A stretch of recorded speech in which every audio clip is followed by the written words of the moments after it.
things the staff are planning out for you? Goals are just kind of like to keep going how I've been going, keep striking people out, limiting walks. That's one of my big goals this year. I mean, everyone asks kind of Jonah Tong what he does. So everybody tries to pick Jonah Tong's brand, tries to steal his fastball, steal his grip, steal his changeup, and all that stuff. Who's your favorite Minnesota-born left-handed pitcher and why? Ooh, there's a lot of pitchers out there, and this fan's very interesting. There's a very good dear friend of mine named Zach Thornton. He is my favorite Minnesota-born, current Kansas residing left-handed pitcher. I think he's awesome. I think he's a great human being. He's really one of the best people I've met through pro ball. On Sunday, that was my 100th game, and I was like, I didn't even know. Like, I'm in the daily grind, and you lose track of that.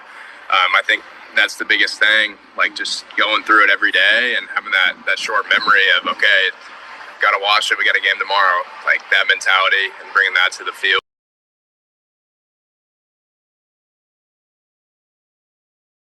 Hey, what's going on, everyone? It's your boy, Ernest Dove, the New York Mets Dove Report. Time for another weekly report. Want to give you updates. I want to give you some info on guys that are struggling this week, guys that are hot, guys that are probably ready at this point for Queens. I'm going to get into it. Let's start now. As always, let me go ahead and start in the low A with my St. Lucie Mets.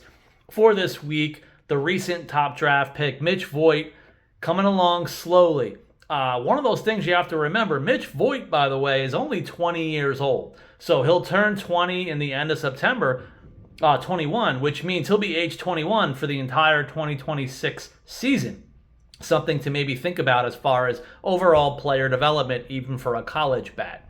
Mitch Voigt for the week. The good news, he has hits in 4 of the 5 games this week. Mostly one-hit games. What's the early, extreme, small sample size concern? K rate. Looks like he has multiple K games. So let's keep an eye on that maybe for next year. But again, this is the adjustment time. Fellow top draft pick Antonio Jimenez got a couple of more hits today. He's kind of rolling along of sorts, hitting in the 240s, not showing any power of sorts. He's getting his walks in, so you'll take that as well. But some of the give and take with the draft picks in their draft pick season into pro ball, they don't always thrive and succeed. You never know what you're going to get. It's more worried about next year for them. Then, of course, my guy, Trey Snider. Snider the Spider. Very thankful again to him for coming on the show this week. And you know what? What has Trey Snider done since the pregame interview? Well, he played 5 games right after the interview. And he, of course, went 6 for 19, 4 runs scored, 6 walks against 5 Ks. If you haven't seen the video and the interview, please check it out on the New York Mets Dove Report. He got into a lot of things, including the crediting to the coaching staff for helping him with minor adjustments all season long. How he does at the plate, how he holds the bat, a lot of minor tweaks and stuff going on for him during the year, and now all of a sudden he might be ending the season hot. That's going to be exciting. Again, he's only 19 years old, a lot of future ahead of him. One guy, the 20-year-old outfielder Randy Guzman, was quietly in that witness protection program for about 11 calendar days. He just came back and was able to get into 2 games in low A. He was having a monster season in the Florida Complex League. He got promoted to low A, started doing just as well until he disappeared. Here he is coming back, and to end the week, he had a 2-hit game with 3 RBIs. He's someone to keep an eye on. Talking with the coach a few weeks back, he said they feel Randy Guzman is legit. They can see some kind of high-profile stuff going on up the levels. Obviously, time will tell. We'll always know more, mostly at the AA level, but Randy Guzman, I believe, is one of those low signing bonus IFA guys coming off really well right now for the organization. I want to end it with two young pitchers. Here's a guy that needs to be talked about way more at this point because he's coming out of nowhere, even for someone like me who hasn't paid enough attention. He's an 18-year-old right-hander. Joel Laura has now been promoted recently to low A. And at 18 years old, in his last 4 appearances, with a total of 10 and a third innings, he's got 10 strikeouts. Only 1 run allowed in these 4 appearances, totaling 10 and a third. What's the concern for the 18-year-old? Like most of the Mets' arms in the system, 8 walks over those 10 and a third innings. That obviously is something to look at, but 18-year-old in low A already with a 9/9 K rate right off the bat, not giving up runs. He's got a sub-1 ERA now while with low A St. Lucie Mets. This is going to be an interesting arm to keep an eye on because, again, as you know, the Mets packaged a little handful of arms at the trade deadline, but you see there's plenty more now in the pipeline, some as young as Laura. The other guy who's only a little bit older, 20-year-old, the left-hander, Daviel Hurtado. I've been trying to talk about him a lot when he was in the Complex League. Here he is in low A, and he's thriving again now. Again, as only a 20-year-old pitcher in low A, 4 appearances in August, he's got a 1.08 ERA, 16 and 2/3 innings, 19 strikeouts for Hurtado. It's going to be one of those guys now. I've been talking about it. The Mets system is full of a lot of things right now, including lefty arms. You've got the Santucci's, you've got Zach Thornton at the top. Then on the younger levels, you have guys like the young Daviel Hurtado and the young Franklin Gomez. It's going to be fascinating to see how some of these guys mix and match. One of my other favorites had a hitless outing at the end of the weekend. Eli Ankney, the former 20th round pick out of college. He's back again and healthy. He's going to be an interesting guy, too, in between those 2 groups of kids and the high echelon starting pitchers. Another reliever like Eli Ankney could be very interesting up the system. As we head to high A, I've been talking about him on X because why not? Even in my interview with Trace Snyder, he mentioned Trace Wilhoit, the undrafted player who's like causing a storm right now in low A. After doing really well, gets the promotion to high A. He's got a OPS over 1,000 so far in high A. It's what he's been doing. He had an 852 OPS in low A. Now it's over 1,000 in A+, the high A level. It's going to be fun to see what can become of a guy like this. He's already 24 years old. Again, undrafted. Looks like more of a first baseman, DH type of guy. He was listed, at least out of the college signing, as a third baseman, if that could still be an option. But I want to see how the masher does, more specifically at the AA level, and I hope he literally gets there to break camp in 2026. I want to see what we have in this guy, who Trace Snyder said is an absolute leader, mentor, helpful to everyone around him. So you always want to have guys like this in the locker room. Another guy quietly having a really good season mixed between 3 different affiliates starting late to the season. I believe there was a minor injury that he came into the season with. He's been kind of rolling way under the radar. Right-handed pitcher Brett Banks, the 23-year-old. Again, he's been in almost all the levels at this point, mostly the lower ones, Complex League and both of the A-ball leagues. But combined at this point, we're looking at about 31 and 2/3 innings, only 20 hits allowed, with a 2.18 ERA overall. I believe opponents are hitting under 200 for the season across all the levels. It's an interesting guy to keep an eye on, but again, obviously too, not like Wilhoit, but he's 23 years old. I want to see him get to AA. He needs to be healthy, of course, which he seems to be now. So let's keep that going in 2026 to see if we have another live arm in the system after that point. And here we are. Let's talk about the young lefty again, Franklin Gomez, that I just brought up, along with Hurtado, one of the young lefties in the Mets farm system. He's now had back-to-back 5-inning outings, allowing only 1 run. And in August, 4 starts in August, he's got a sub-2 ERA, 18 and a third innings, 21 strikeouts. This looks really important to me for Franklin Gomez because, again, he's been very young now from last year to this year playing at these levels. It looks like the K rate was never very high from last year, even to start this year. Now all of a sudden he's ending the season with more than 9 Ks per 9. That's a good sign for me. This is the guy, my little Franklin Gomez, aka Little Giant, not my nickname. It's the organization's nickname that somebody gave him. He's the one that's a converted fielder. They basically signed him as a fielder, seemed to immediately change their mind, and it's paying dividends.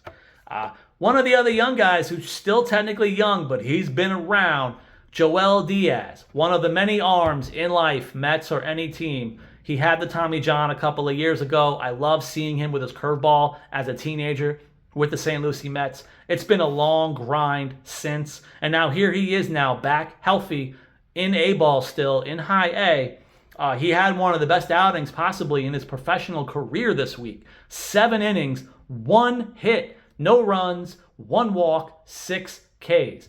I want to see what happens to a Joel Diaz. I've been very excited about him for years. Not really a comparison, but I kind of think of him along the lines of Yoander Suarez, who's now been struggling between AA, AAA level after he got healthy.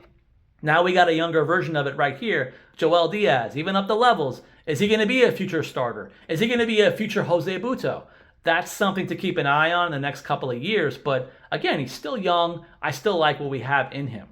Then you have the other guy who's been dominating, Will Watson, from one of their recent draft picks. I believe he's a Stearns draft pick, dominating. And then now this week, what does he do? 6 innings, 1 hit, 0 runs, only 2 walks, which for him is good, and 5 strikeouts. He's had a monster year of sorts, really top and bottom. Again, this might be the best start outing of his professional career, aka this season. Something to look for into next year. When I talked to the pitching coach a couple of months ago, even into spring, who are the guys you like? One of the first names that came up was Will Watson. More as a surprise, I think you're going to be surprised kind of live arm, because they wanted to see if he was going to put the spring training curriculum together. So he might be one of those pitching lab guys who's now thriving. As we head to AA, got to talk about one of the hottest hitters in the system right now, A.J. Ewing. All of a sudden, he's got to be a consensus top 10 draft pick. Not top 10 ranked player in the Mets system. For all I know, he could be top 5 at this point, depending on how you want to go pound for pound with a couple of the players up there. But A.J. Ewing now is hot. He's up in AA, the show me level. He seems to be showing them everything you need. 12 games. He's got 6 extra base hits in the 12 games. He's hitting .358 with an .895 OPS to end the weekend at the AA level. Defensively, he's played all 3 outfield spots, and they've snuck him in again at second base. He's been mostly an outfielder now for a while, and all of a sudden at the AA level, now they're sneaking him over to second, which could also just be for playing time for a lot of reasons, other factors in play. But A.J. Ewing is hot. Going into next year, he could be one of the top dogs you're talking about. Again, he could be a top 5 guy, consensus, depending on all the publications that you love and respect and the blogging sites. Let's see how high they rank him going into next year. As far as the pitchers, let's get into it. The possible future 8th or 9th inning guy is at it again. The right-hander Ryan Lambert, 2 hitless appearances this week. Guess what? It's only 2 1/3 innings, but again, 2 appearances, 0 walks. That's what you want from anyone, let alone a pen arm. And he's got the 5 strikeouts in 2 1/3. So he basically almost struck out everybody as his outs this week. Keep an eye on him going into next year. I'm thinking guys like him and Dylan Ross in 2026, they could be the next men up in the bullpen right away. As far as the 2 starters, talking about my lefties again, Jonathan Santucci went 5 scoreless this week, 4 walks. Now you got to keep an eye on it. It might be a thing that hasn't happened in a while. So let's see if it's a one-off with the 4 walks. But he had 3 strikeouts. Again, it's the most walks he's had this season in a game. So let's just see it for what it is. But again, 5 scoreless in August, 21 1/3 innings total, 27 strikeouts. Talking to the coach, that's the thing.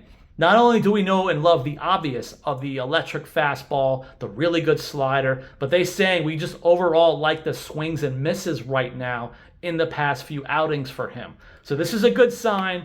I've been saying it online, calling him David Peterson 2.0.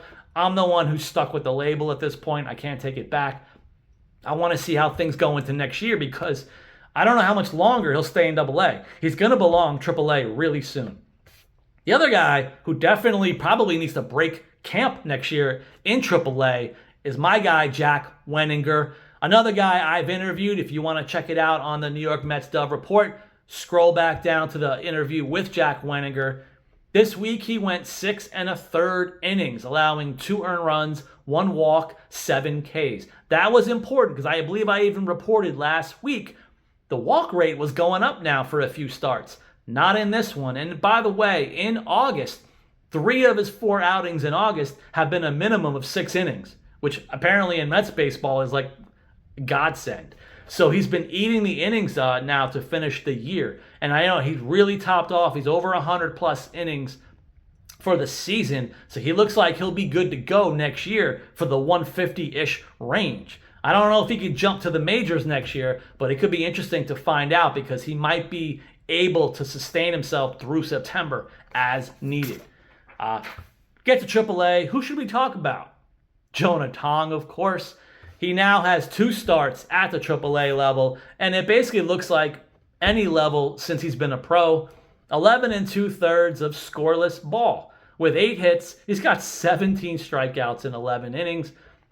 Oh, by the way, only 3 walks in these 2 starts combined. Everyone always talks about his pitch command and the walk rate. Well, here you go. 2 outings, 3 walks total in 11 2/3. How much longer is he going to be in the minor leagues? You see the reports now, maybe for Mike Puma, they might give him a shot. It might be worth it because, again, a guy like this, like a McLean, coming into 2026, is probably going to be in the rotation anyway, so you're not really messing up a roster spot. You might as well protect him now anyway. Why not? I don't believe he's Rule 5 eligible, but honestly, who cares? Give him the spot. My favorite other reliever besides Ryan Lambert, Dylan Ross, who has 2 appearances, both hitless, totaling 3 innings, no hits, no runs, 1 walk, 4 Ks. This is going to be the ongoing thing for Dylan Ross, the walks, the walks, the walks. He's got only the 1 in the last 2 appearances.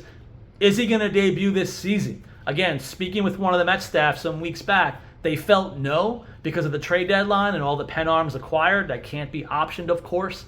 But now that they still have that 1 spot available, let's see if McGill eventually fills it anyway regardless. See if they even want to keep Razabon around. But Dylan Ross is still here, especially into next year. They're going to have to Rule 5 protect him anyway in winter. So I want to see if they want to sneak him in as needed by the end of the year, if anything goes right or wrong. One of the guys struggling right now, back at the AAA level, is Jet Williams. He's only 2 for 26 since getting back now for this week in AAA. He's got 2 walks versus 6 strikeouts. So again, now 6 Ks and 26 at-bats. Not necessarily getting fooled right now. So let's see if the old BIP is in play to see how things progress for the next rest of the season. I'm not super worried about the stats right now for Jet Williams. I think he's going to be just fine. Got to assume he's going to debut in 2026 anyway. And then to top it off, how about some Ryan Clifford, who's streaking again? I've been saying it for a while. He's a streaky power hitter, and here he goes again. He's got hits in 9. Has either a hit or a walk in 9 of 10 games right now at AAA. So he's getting on base almost every night. He's got an 840 OPS because of it. So again, now also extreme small sample size, but his K rate is technically down a little bit at the AAA level from what it was in AA. Again, small sample size, but you'll take it. Anything that involves less Ks from Ryan Clifford, you're going to accept it because he's still hitting already now. He's got a couple of multi-hit games under his belt at AAA. I want to see how he finishes. And let's keep an eye on things. Please continue to support my channel. That's my updates for this week. Be on the lookout. I might be confirming another interview this week with one of the top prospects in the organization. He's definitely top 20. I'm hoping to interview him this week. You'll see him only on the New York Mets Dove Report. I'll see you next time.